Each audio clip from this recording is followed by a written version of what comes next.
샬롬 반갑습니다. 기쁨의 50일 기간 4월 18일 목요일 새벽 하나님께 올려드립니다. 함께 내 손을 주께 높이 듭니다. 찬양 부르십니다.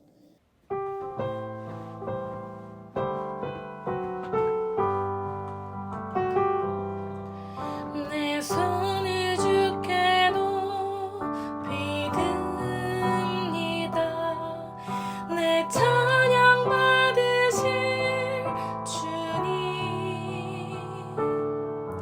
내 맘을 주께 활짝 엽니다. 내 찬양 받으실 주님,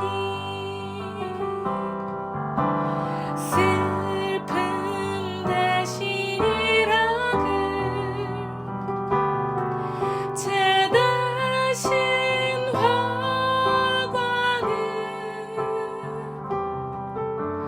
근심 대신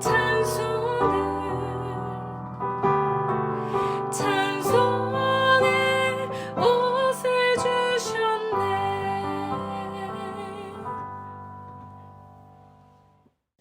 오늘 말씀은 고린도후서 10장 14절에서 18절, 10장 14절부터 18절까지입니다.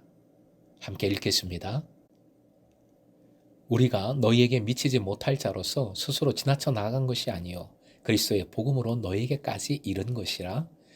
우리는 남의 수고를 가지고 분수 이상의 자랑을 하는 것이 아니라 오직 너희 믿음이 자랄수록 우리의 규범을 따라 너희 가운데서 더욱 풍성하여지기를 바라노라. 이는 남의 규범으로 이루어 놓은 것으로 자랑하지 아니하고 너희 지역을 넘어 복음을 전하려 함이라. 자랑하는 자는 주 안에서 자랑할지니라. 옳다 인정함을 받는 자는 자기를 칭찬하는 자가 아니요 오직 주께서 칭찬하시는 자니라. 오늘의 기도 제목, 주께서 칭찬하시는 삶을 살게 하소서. 주께서 칭찬하시는 삶을 살게 하소서. 대적자들의 기준은 자기 자신입니다. 하지만 자신을 이방인의 사도로 부르신 것이 하나님의 척도 기준이라고 바울 사도는 고백합니다. 그러기에 어떤 비난에도 어떤 상황에도 바울은 당당했습니다. 바울 사도는 이제 본문 14절에서 고린도에서의 그의 활동의 정당성을 말합니다. 하나님의 척도, 하나님의 기준에 의하여 어떤 일을 어떻게 하는가, 어떤 결과를 목적으로 하는가를 말하는 것이지요. 그러므로 14절, 바울 사도가 고린도에 나아가 복음을 전한 것은 바로 하나님으로부터 부여받은 바 이방인의 사도로서의 사명에 합당한 일이라고 말합니다. 연결해서 갈라디아서 2장 8절 말씀 읽어드립니다. 베드로에게 역사하사 그를 할례자의 사도로 삼으신 이가 또한 내게 역사하사 나를 이방인의 사도로 삼으셨느니라. 2장 9절 말씀 화염부셔 같이 읽겠습니다.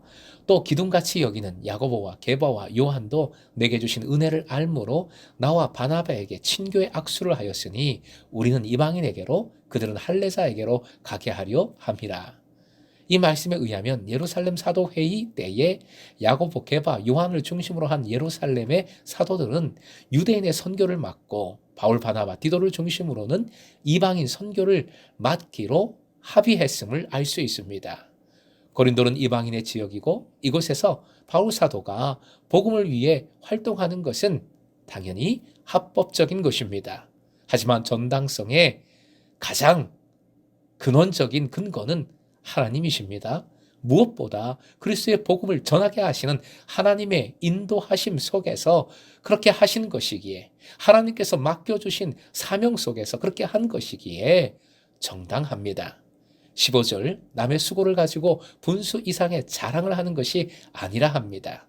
이는 적대자들의 소행에 대한 바울 사도의 비판입니다. 즉 그들은 바울 사도가 이미 수고해서 복음의 털을 닦아놓은 고린도 교회에 와서 자랑했습니다. 선을 넘은 것이지요. 바울의 적대자들은 바울의 선교 영역을 침범했으나 바울 사도는 남의 털을 넘어 들어가며 활동한 것이 아니라 그의 활동 범위 내에서 했음을 말하고 있습니다. 바울이 바라는 것은 다른 사람이 이루어 놓은 일을 자랑하는 것이 아니라 그 자신의 선교 영역이 확대되는 것입니다. 15절 하반절을 연결해서 쉬운 번역으로 옮겨 같이 읽겠습니다. 화면 보시고 함께 읽습니다. 오직 여러분의 믿음이 자라 여러분 안에서 우리의 기준을 넘어 풍성하게 성장하기를 소망하고 있습니다. 바로 이것이 바울 사도의 소망입니다. 또 한편으로 고민이기도 합니다. 바울 사도는 이방인의 사도로서 고린도 교회에 복음을 전했습니다. 그런데 그 교우들과 함께 있을 수가 없었지요. 바울 사도는 주께서 다시 오시기 전 조금이라도 더 많은 지역에 이방인들에게 복음을 전하려는 갈급한 과제로 인해 그 사명감으로 인해 고린도를 떠난 후에 고린도 교인들의 믿음이 자라서 더욱 풍성하게 성장하기를 소망하고 있습니다. 17절 자랑하는 자는 주 안에서 자랑하라 합니다. 이 자랑은 선교와 연결되어 있는 표현이죠. 이로써 바울 사도는 남의 터에서 자랑하는 그의 적대자들의 정곡을 찌릅니다. 고린도전서 1장 31절에서도 똑같은 말을 바울 사도는 남겼습니다. 기준은 하나님이십니다. 자랑은 예수 그리스도이실 뿐입니다.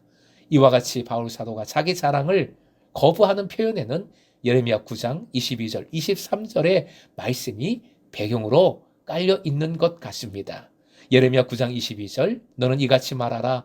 여호와의 말씀에 사람의 시체가 분토같이 들에 떨어질 것이며 주소하는 자의 뒤에 버려져 거두지 못한 곡식단같이 되리라 하셨느니라. 23절 같이요. 여호와께서 이와 같이 말씀하시되 지혜로운 자는 그의 지혜를 자랑하지 말라. 용사는 그의 용맹을 자랑하지 말라. 부자는 그의 부함을 자랑하지 말라. 18절은 바울 사도가 10장에서 그의 적대자들을 의식하면서 논의를 편 모든 것의 결론이라고 할 수 있겠습니다. 18절 쉬운 번역으로 다시 한번 읽겠습니다. 참으로 인정받는 사람은 스스로 자기를 내세우는 사람이 아니라 주께서 내세워 주시는 사람입니다. 앞에서도 언급하였거니와 바울 사도는 그와 그의 적대자들을 구별짓는 척도로서 그의 사도됨은 자천이 아니라 하나님의 선택에 의해 하나님에 의해서 이루어졌음을 말하고 있습니다. 사랑하는 예배자 여러분, 복음을 전하는 데에도 질서가 필요합니다. 영역이 있고 역할이 주어져 있습니다. 선을 넘어 들어가면 그것은 질서를 깨뜨리는 일이 됩니다. 복음 전파를 오히려 방해하고 공동체의 성숙에 걸림돌이 됩니다. 바울 사도의 목적은 오직 두 가지입니다. 화면 보시고 함께 읽습니다. 믿음이 자라여 풍성하여지기를 바람, 더 많은 지역에 복음을 전하려 함. 사랑하는 예배자 여러분, 성숙과 복음의 확장이 교회의 사명임을 다시 한번 확인하게 됩니다. 하지만 여기에는 질서가 필요하고 지혜가 필요합니다. 이를 위하여 불러주시고 사역하게 하신 자리를 지혜롭게 지키십시다. 결국 우리의 자랑은 다른 것이 아니라 성숙과 복음의 확장입니다.